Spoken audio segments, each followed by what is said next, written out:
these truths to be self-evident. That all men are created equal.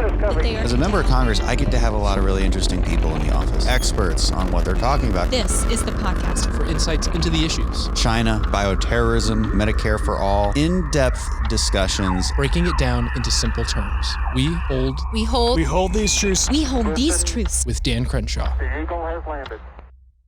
Welcome back, everybody. So the Supreme Court has been in the news quite a bit lately, at least for one reason, is because we had a recent assassination attempt on a Supreme Court justice, Justice Kavanaugh, which seems to continue to go unnoticed by most of the left-wing mainstream media and Democrats in the House that refuse to vote on a bill that passed unanimously out of the Senate to bolster security for our Supreme Court justices. But the attack on the Supreme Court was going on long before that. During the election, you might recall various promises by Democrat politicians and candidates running, one of which was to pack the Supreme Court, because that mean old Donald Trump got his way and got some of his Supreme Court justices in there. We're going to talk about specifically that and that attack on our institutions and our democracy with none other than Senator Mike Lee from Utah. Mike, thanks for being on. Thank you. It's good to be with you, Congressman. And, you just wrote a whole book about this. So I assume we can ask you some pretty detailed questions. And I think you know what you're talking about. What was the book called? The name of the book is Saving Nine. Saving Nine. It's about the Supreme Court and the fact that the Democrats are trying to pack it. They want to, as they're euphemistically putting it now, expand the Supreme Court. They wanted to expand the Supreme Court by adding 4 new justices. This is not, Dan, because they want to make sure that the justices aren't overworked. It's not because of a human resources shortfall within the court. No. They want to pack the court so that they can manipulate it, so that they can make the court do what it wants it to do. Specifically, invent constitutional rights where they don't exist and read out constitutional rights that they find a nuisance.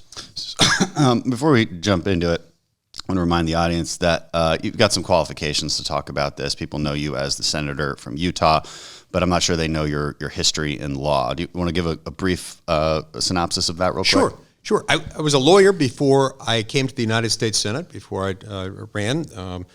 I was an appellate litigator specializing in appeals and dispositive motions in federal courts, typically courts of appeals. I served as a law clerk to Supreme Court Justice Alito. I actually clerked for him twice, once on the Supreme Court and once while he was still serving on the U.S. Court of Appeals for the Third Circuit. And so I come at this as someone who has practiced law and as someone who started watching Supreme Court arguments for fun at the age of 10. That's a long story, and a story I tell in the introduction and chapter 1 of Saving Nine, which I describe the fact my late father, his name was Rex Lee, was the Solicitor General under President Reagan. So it was his job to represent the Reagan administration in front of the court. I learned from the time I was about 10 years old that I could miss school for a few hours with my parents' approval if I expressed an interest in going with them to court. And what became an excuse to miss school initially has turned into my profession and a lifelong hobby. What do you make of the latest threats on Justice Kavanaugh and Pelosi's argument that look, they've got security. What is one more bill going to do for them? First of all, they do have security, but they don't have the degree of security that we would like them to have, that we believe that they need to have specifically because Democrats and elected Democratic officials, most notably the President of the United States, are encouraging people to show up at their homes and protest. This is a great pet peeve of mine. In fact, I talk about this in chapter 1 of Saving Nine. I describe what happened to me as an 11-year-old boy when I was home alone and a group of abortion rights protesters showed up at our home in Virginia and were protesting against a brief my dad had submitted in which he was trying to weaken the chokehold grip of Roe versus Wade. I went out and argued with the people who were there. Anyway, my takeaway from that is it's not appropriate to show up at someone's home. The residence, the private residence of a public official, where the public official and the public official's family and young children sleep, that just sends the message, we know where you sleep. It really begs the question, should it be illegal Yes, it should be illegal, and it actually is illegal already with respect to judges, Supreme Court justices, and jurors. Because you can argue that someone's trying to sway a case. Yes. Right. In fact, there's a very specific provision of the Federal Criminal Code codified at 18 U.S.C. Section 1507. That makes clear that this is a crime. And it's that much more baffling that President Biden said through Jen Psaki just a few weeks ago that he encourages this. Right. He wants to promote it. It's that much more infuriating that Nancy Pelosi thinks it's not a problem, that they're not passing it. So the next obvious question is you can say it's a crime, so why are they not being arrested? Is that because Merrick Garland is the sole authority on that particular question? Well, it's because whatever official at whatever level, whether at the FBI, at the Department of Justice, who would otherwise initiate an investigation or prompt an arrest, isn't acting. Right. Who knows whether that's Merrick Garland himself saying that? Perhaps it is. I don't know. But it certainly should be the case that Merrick Garland, as the sitting Attorney General of the United States, ought to be looking at this and saying, they're violating this law. Somebody needs to get on this. Yeah, and by the way, I'd agree. I think DeSantis, it's something. Well, anytime DeSantis thinks about something, our side reports it in the media. So I think a lot of governors have probably been thinking this, but making it really explicitly illegal to protest outside of someone's home. Yes, it does seem like that's not exactly an infringement on the First Amendment. Your ability to because it's very clearly harassment at that point. Right, it is, and that's why it already is with respect to judges, justices, and jurors. It's already a crime under federal law. It is already a crime more broadly than that under the laws of the state of Virginia. Many other laws exist in other states that have such laws. But I think it ought to apply nationwide, certainly with respect to any federal official. There are to be a federal law saying that you can't do that.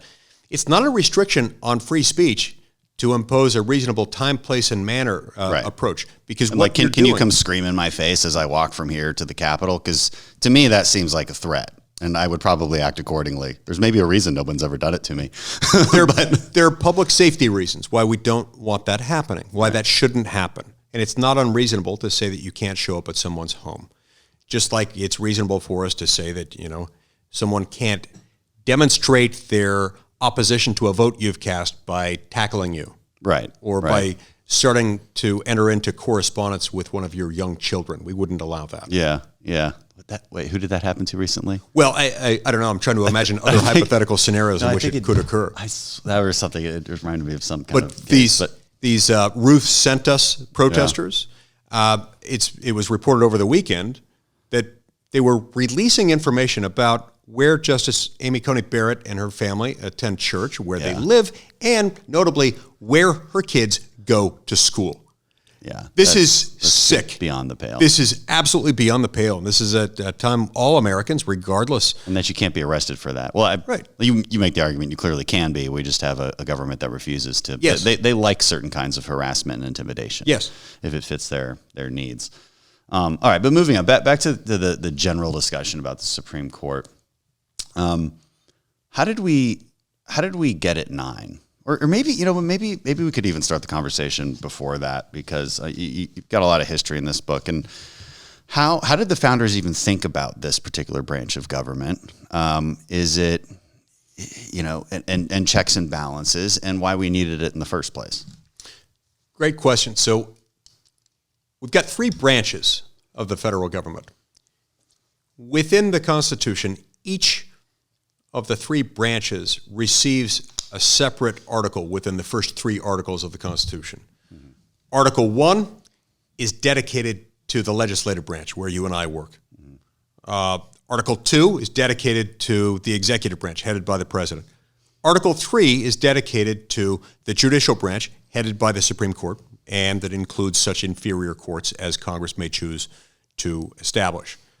Of those first 3 articles of the Constitution, by far the shortest is that which deals with the judicial branch. Article 3 is very brief, and it just sets out the basic responsibilities of the judicial branch, which is to decide cases and controversies. I talk a lot about this in Chapter 1 of Saving 9, where I explain what the court is and what it isn't. A lot of people misunderstand this. They're not there as a policy-making body. They're not even there to spout off hypothetically about what could or couldn't be constitutional. They're there with a much more narrow task. Their job is a narrow one. It is to decide cases and controversies brought before them, meaning two people don't agree. They can't agree as to what federal law means in a particular instance. Right. They can bring that to a court, and the court can resolve it. That's their only power. And for that reason, it was always thought of and understood to be and described at the time the Constitution was written and ratified as the least dangerous branch. So the whole point of Article 3 was to give Congress pretty broad powers to decide the size of the Supreme Court and such inferior courts as it might choose to create. So I describe in Chapter 2 of Saving 9 the process by which we arrived at the number 9. As I explained in Chapter 2 of Saving 9, the number 9 isn't listed anywhere in Article 3 or elsewhere in the Constitution. It's something that has evolved. You know, we had 5 Supreme Court justices. It went up to 6, went back to 5, went back to 6, it went to 7, went to 8, went to 9, eventually got as high as 10. Then we brought it back to 9 in 1869. So it's been about 153 years where it was then. In my mind, we could have arrived at a number of different levels at which the court could have been staffed, and we would have been just fine. The important thing is to leave it intact and to leave it alone. I actually think that now that we've had 153 years passed with it working at this number, we ought to codify that within the Constitution. We ought to make it part of the Constitution. Our friend Ted Cruz has a bill to do that, and I'm original co-sponsor of that bill. That makes a lot of sense. Part of being a conservative is assessing the trials and tribulations of the past and saying, this seems to work the best, right? That's kind of what makes me a conservative. I conserve the things that work well. Right. And I like to think, Dan, that we have some credibility as conservatives on that. I mean, look at the last 49 years. During the last 49 years, it's most of my life. It's more than all of your life. It's your life and then some. The issue of abortion has been taken beyond public debate by this judicial oligarchy as it's operated under Roe versus Wade and its ill-considered evil progeny.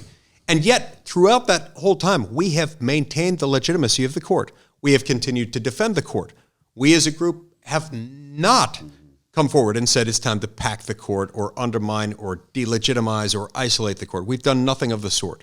We've said this is not a bad judicial body, it's a good one that sometimes makes mistakes. And the left doesn't appear to be content to play by the same standards. No. Well, and what they say is, well, Mitch McConnell and Merrick Garland. So what do you respond to that? It's completely different. I mean, this reminds me of that episode of Friends where Joey tries to get back at Chandler because it's supposedly opposite day, and he gets back at Chandler by putting on every article of clothing Chandler owns. I remember that. And then he's doing lunges. Yes. And that's where Chandler comes up with that great line. That is so not the opposite of taking someone else's underwear. No, it's not. It's slightly escalatory. I had the exact same reaction when they say this is a response to what Mitch McConnell and the Republicans in the Senate did with Merrick Garland. Nothing of the sort. Look, the Constitution says that the president may appoint, a president may nominate, and with the advice and consent of the Senate, meaning if the Senate grants its consent, then the president may appoint those justices. But without that consent, he may not. We chose not to confirm Merrick Garland. Right. It's the checks and balances. Checks and balances. There was nothing it's very simple. Seedy, nothing unconstitutional about that. Certainly is not court-packing. Side note, Mitch deserves a lot of credit. Mitch knows when to make those grandstands. Yeah. There's a lot of people that like to make a lot of grandstands for really no freaking reason, except that it's going to make for a really good weekly fundraising email.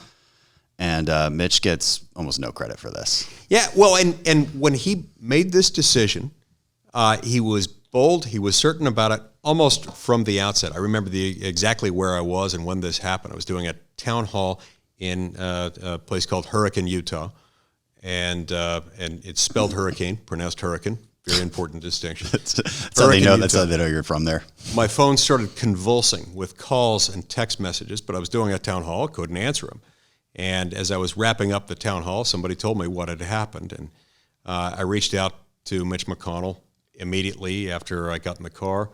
I asked my wife to drive to the next location so that I could focus on this without running us off the road while distracted by the call. Reached out to Mitch and told him, "Hey, this is a big deal," and he immediately responded saying, "Yeah, I've got an idea about how to handle it," which was exactly consistent with what I was proposing to him. He was certain of it from the very outset, and he did the right thing. Yeah.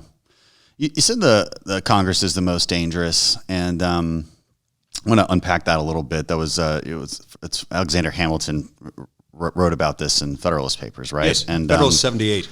And I just want to discuss it for a second because I understand why he describes it that way, and it does make some sense. And I would say I would take it a step further and more specifically say the House is supposed to be the most dangerous, right? But in the following sense, like it's where the whims of the population can actually manifest. It is this nationalist body. It is, we're constantly playing to an electorate every 2 years. It is, and you see that emotion and craziness play out in the House. The Senate is supposed to be this cooling off place, right? It seems to be modeled after the UK's House of Lords. Where all the smarter, calmer people get together and I think a bicameral Congress is fantastic. You look at how it plays out in other countries, and I'm just not a fan of how quickly things can move through, to be honest. Right. But do you think we're in danger of ever losing that? The first nail in that coffin was popular votes for the Senate. Remember, they used to be the Constitution had a senator appointed by a state legislature. Curious what you think about that, and curious how. Because remember, the Supreme Court isn't the only thing the Democrats want to attack. They also want to attack the filibuster, which is which is really the only thing, frankly, keeping the Senate this cooling off place. Or maybe I'm wrong. What other mechanisms are there? And do you worry about the culture and the institution of the Senate? Yeah, I do worry about it a lot.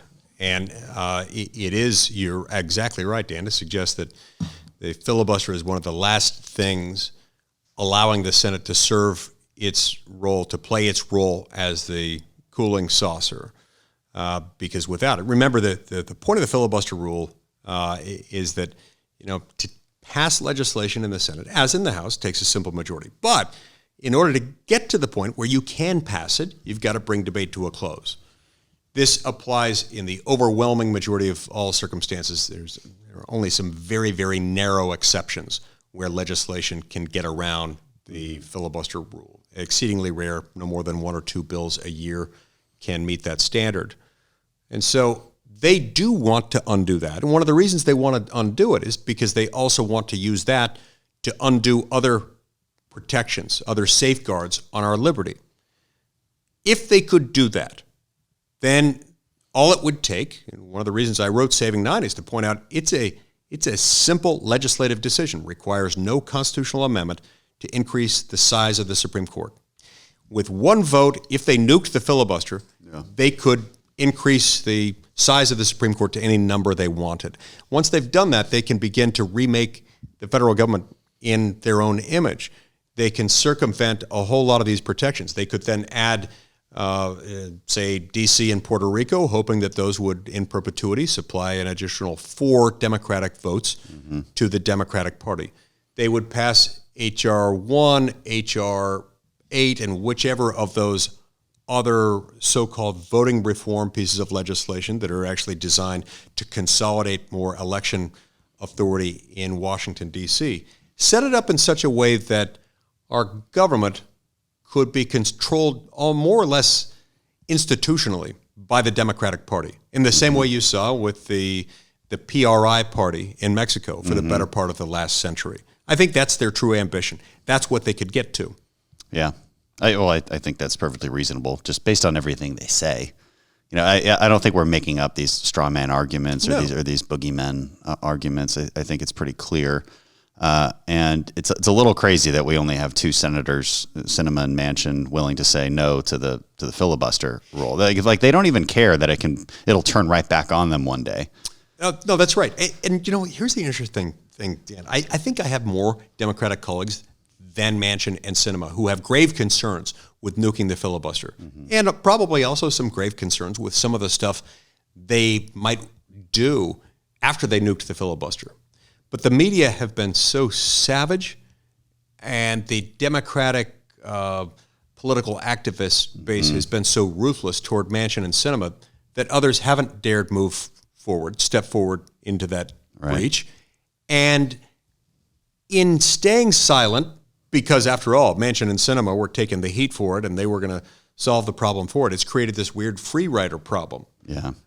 And I fear now that those who do have these concerns but haven't expressed them would now be deemed to have more or less waived their authority, their moral authority within the party to step forward and say, no, I'm still not comfortable with it. That's a really good way of putting it. And I think it happens a lot on both sides in politics, this sort of Freerider problem. Right. I mean, voting when you're in the minority in the House and we look to the Senate to really make some decisions, yeah, a lot of people can free ride on it. I personally don't like that. It makes me feel gross.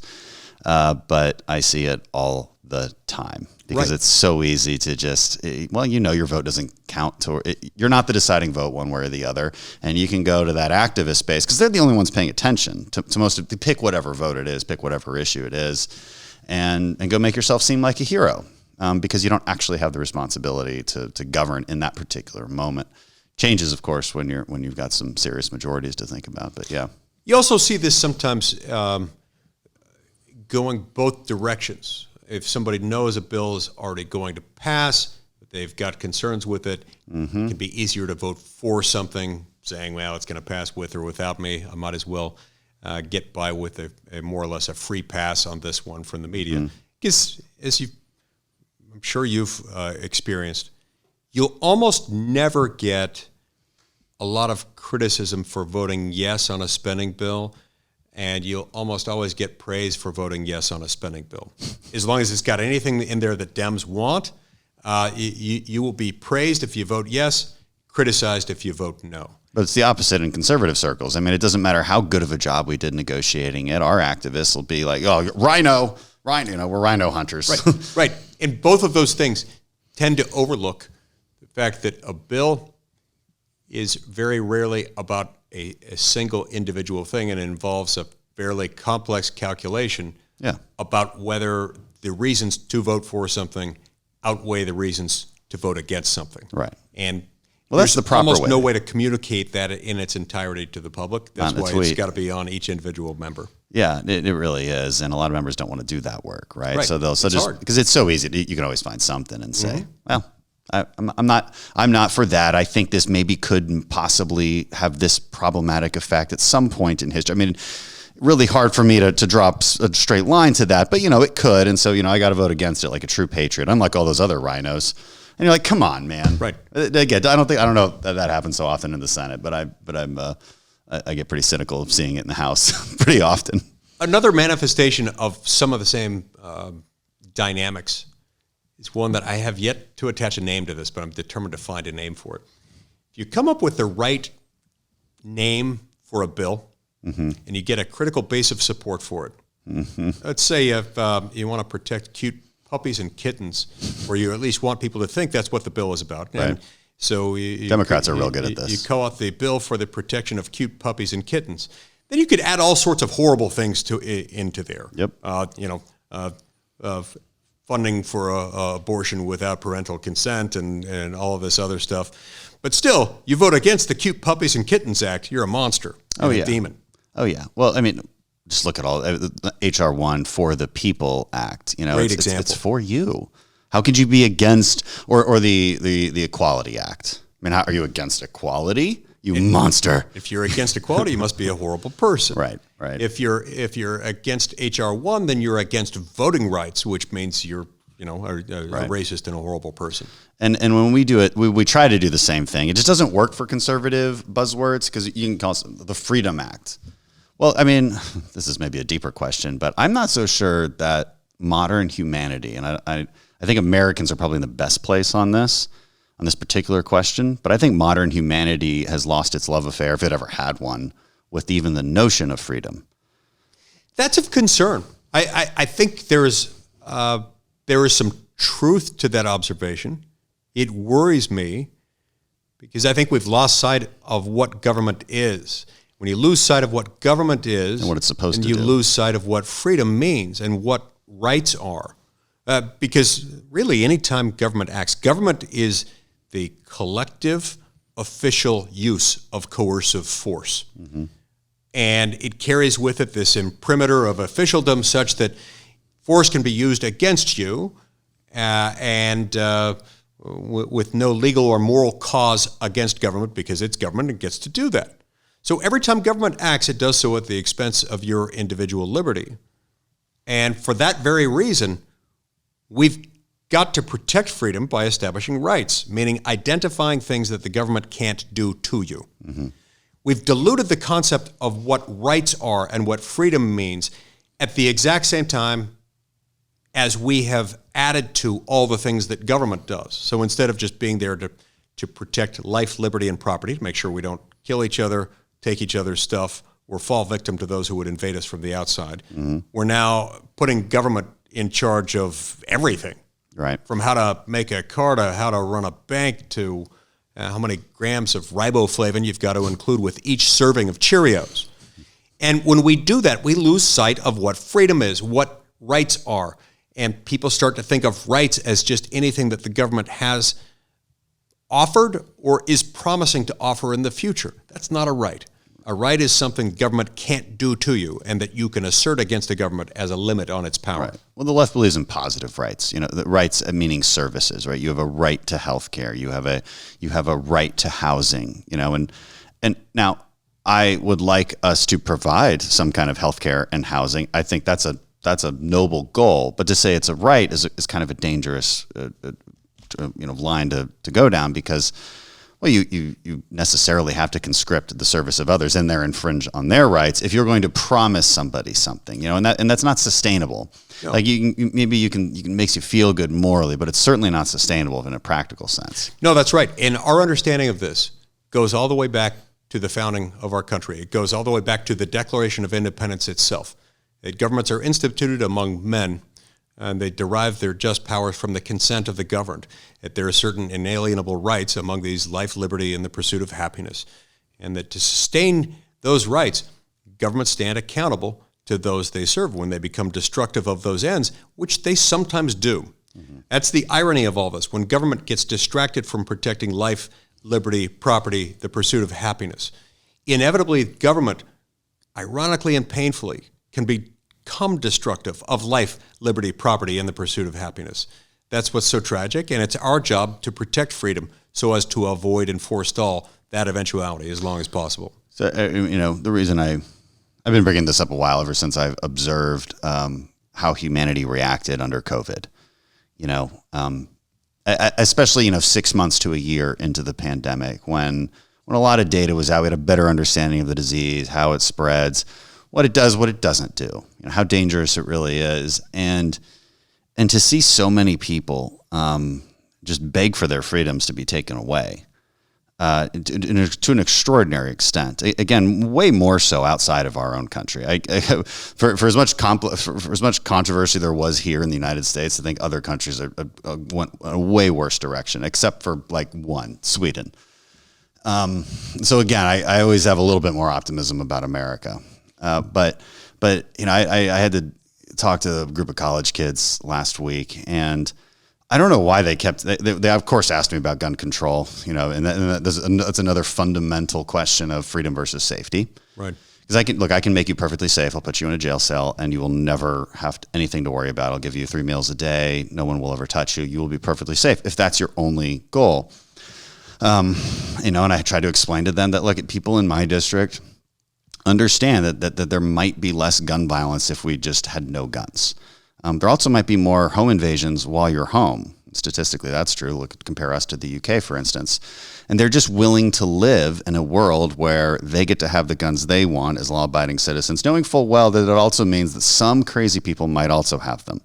That's a trade-off, and people are aware of that. It's a preference issue, and therefore will always be up for debate.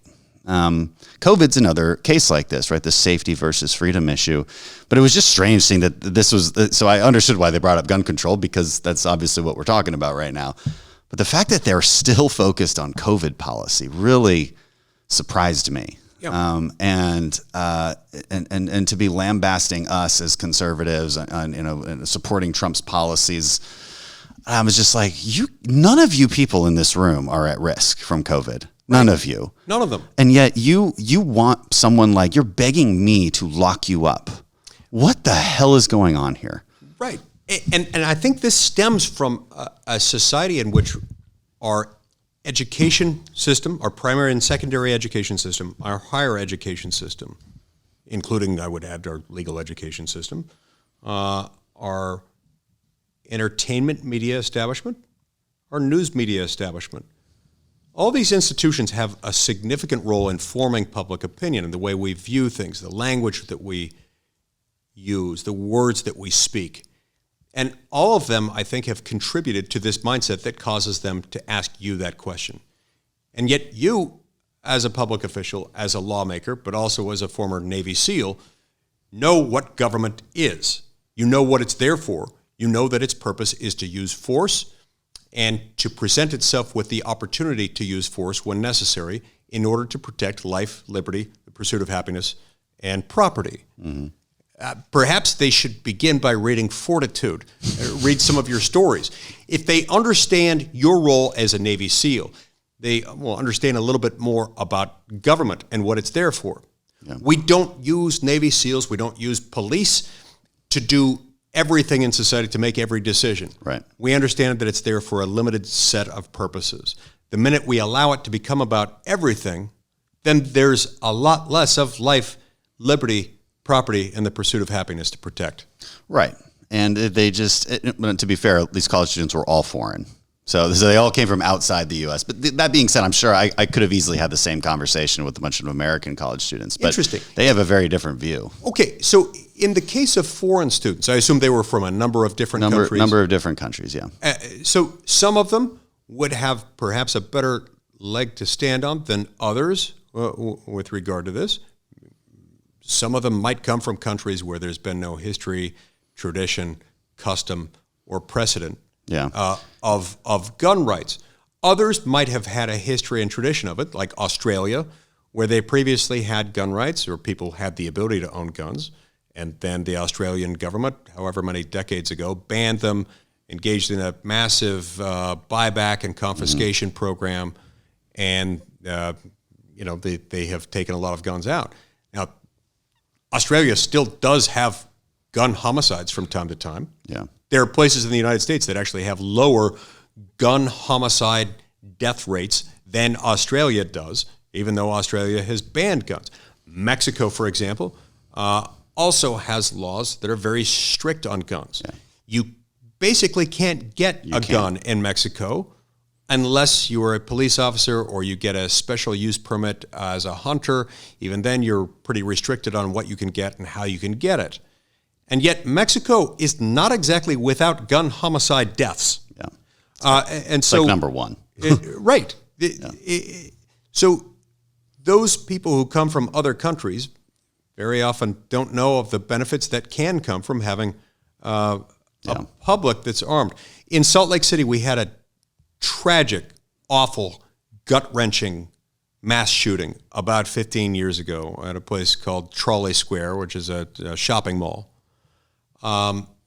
It was awful.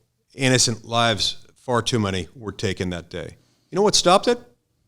A private citizen who was armed.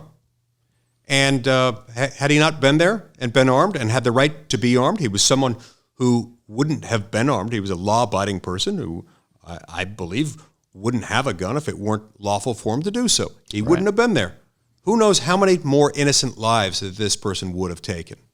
Yeah, that particular reason is why I support something like constitutional carry. You know, we've got that in Utah. It's now the law in Utah. It's fantastic. Yeah, and it just makes practical sense because again, while it seems right on the surface, you know, we should if somebody's going to carry a gun, they should have to have this amount of responsibility. They should be vetted in this way. Of course, that makes sense when you first think about it, but then you have to think about it for a little bit longer, and you soon realize criminals don't care to follow that whether or not you have that in law either way. And me as a law-abiding citizen, you know, I didn't want to go through 6 hours of training in Texas to get my concealed carry. I never had time. It was just too annoying. And so I didn't carry as a result because it's against the law. And what if I had been in a situation to save some lives and I didn't? With all my training, with all my abilities, wouldn't have saved any lives, because, so I just think it makes sense. I don't want to make this a total gun control debate conversation. We were supposed to talk about something else. You're exactly right, though. You really should be carrying. In fact, at all times, I hope you're carrying as many weapons as you can tote. Somebody with your training and background, throwing knives, hatchets, tridents, whatever it takes. Like in the video games, you have I don't know how the video game players have 15 guns on them at a time. It's like a whole suitcase full of. Then again, you're a Navy SEAL. You can probably kill someone with a newspaper. So yeah, well, at least we'll keep that myth alive. Exactly. It keeps people off our backs. That's a good one. But yeah, anyway, I didn't mean to go off on such a tangent there. But safety versus freedom, I try to tell people it's one of the fundamental questions and trade-offs in any kind of policy situation, whether you're talking about chemical regulations or whether you're talking about guns or healthcare. It is, or innovation, right? How much do we, or the FDA, how much more could we have at some greater risk if we just let it happen? And that's a fundamental question and a good question. Sometimes it makes sense, of course, to have those regulations or those restrictions in place, but that's why we have politics to debate it. That's a great point. I like what you describe with this tension between security and freedom. This has arisen in a number of contexts that I've seen in the almost 12 years I've been in the Senate. It's something that frequently comes up in the context of government surveillance, Foreign Intelligence Surveillance Act and certain Patriot Act authorities. Another good example. There's a group called the P Club, the Civil Liberties Oversight Board, that did a comprehensive review of some of these materials years ago. And so I was reading through that, found something interesting in there and something deeply insightful, in which they said a lot of times people think of privacy and security being at odds with each other, but we don't think of it that way. We see our privacy as being part of our security. And I think the same applies to what you're describing here. Freedom and security are seen sometimes as being with odds with each other, and yet they can become part of our security. Our freedoms can become part of our security, because if you have a well-armed populace, we take a lot of decisions we allow society to make because of the fact that we trust. Anytime you have a democratically elected government in any form, you're trusting that most of the people, most of the time, are going to be basically good. Mm-hmm. As long as you're doing that, you ought to trust those same people who you assume to be generally good to exercise freedoms. In the case of the Second Amendment, the more of them exercising that right, the better, because most of them will not be about tolerating or permitting mass shooters. They will intervene and they will provide some of our security, even as they're exercising their freedoms. What do you think about the recent bipartisan deal in the Senate? I'm still looking at it. It hasn't been reduced to writing yet. Yeah. And there are a lot of details that have to be gone through. So I'm going to be looking closely at it this week. Yeah. It's a good answer. I figured you'd give it. We'll see how it all. I haven't been able to look at the details either. Okay, back to the Supreme Court. Yep. The actual subject of this. What was the first? In modern terms, we see the attacks on the Supreme Court in the form of this interpretation of this living Constitution and Supreme Courtpacking. Did I say Supreme Corn? Well, court, whatever. They go together.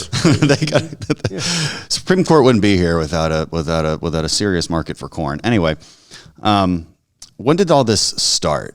Is historically speaking, from the progressive left, when would you nail it down? So, as I explained in Chapter 2 of Saving Nine, the first century of the existence of our republic under the Constitution, there was a lot of meandering. It would bounce back and forth. A lot of the time it wasn't overly political, at least not overly political in the sense of it being about a particular issue, but there was a fair amount of randomness to it. And so we really have to look at our history in two distinct periods of time. You sort of got the first period and the second period. We're late in the second period now. The first period began once we arrived at the current number of 9 in 1869. 153 years ago, roughly. The court-packing phenomenon that we are experiencing today, that we're about to see a resurgence of, and that I devote much of my book, Saving Nine, to, is something that began in 1937. Now, I talk a lot about this in Chapter 4 and in Chapter 5 of Saving Nine. Chapter 4, I outlined the circumstances of President Franklin D. Roosevelt's first term in office. He was trying to dramatically expand the size, the scope, the reach, the cost of the federal government in response to the Great Depression.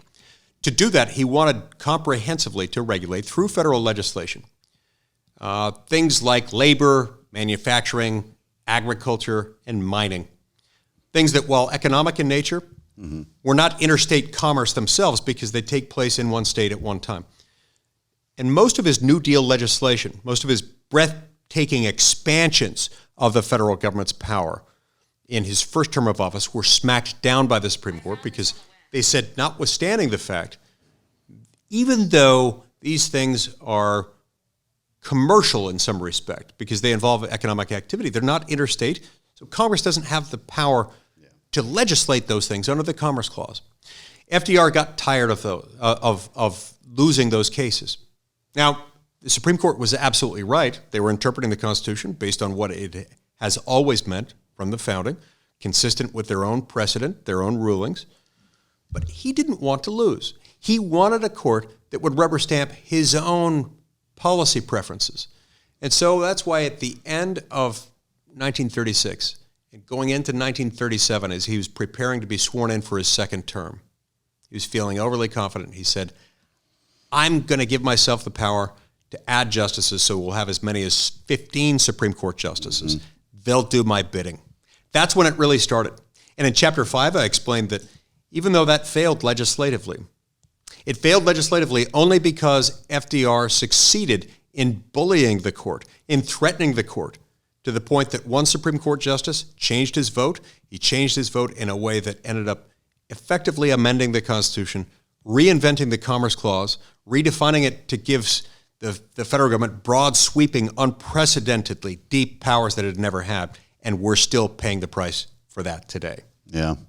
And as far as the first president to, I think, openly despise the Constitution, we'd look a little further back to Woodrow Wilson, of course. And then same reason, really. They don't like all these checks and balances. It prohibits them from doing what they know in their hearts is right, and whatever that may be at any given time. And, we have one of the few countries that just doesn't allow that kind of thing to happen. Because I tell people all the time, especially young people, I try to point out to them, look, there's 100 of you in this room. 55 of you could vote to just confiscate all the pens and pencils and wealth from the other 45 in the room. And you can call it democracy. You can say you're right to do so. But there's a reason we don't allow that sort of thing to happen. We have more checks and balances, and we have the longest lasting constitution, modern constitution of any other country. There's a reason for that. It has some sustainability to it. Right.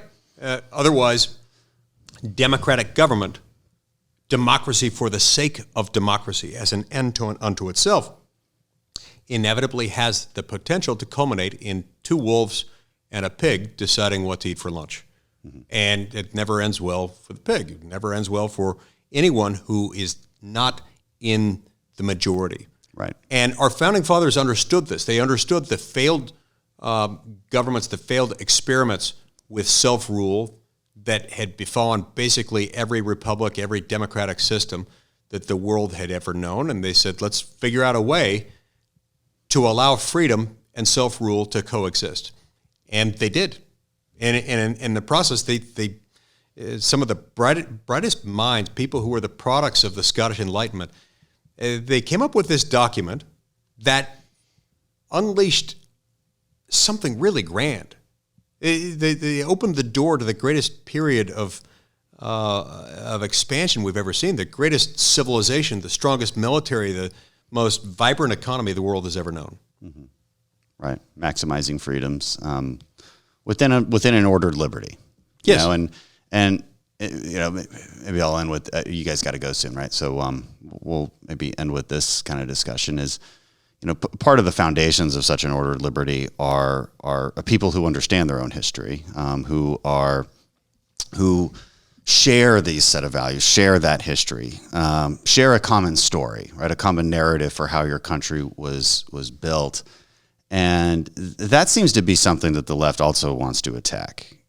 All of this does seem to be part of a grand strategy. I'm not so sure there's anyone who's smart enough to be pulling all the strings, but if you take a step back and you observe what's happening, that's certainly part of it. And being in this job, I'm constantly reminded how little we teach civics. Yes. Just based on people think you have power that you don't. People think you should do things that you very clearly shouldn't. If you understand, again, how our government works, why it works that way, and there's probably good reason it works that way.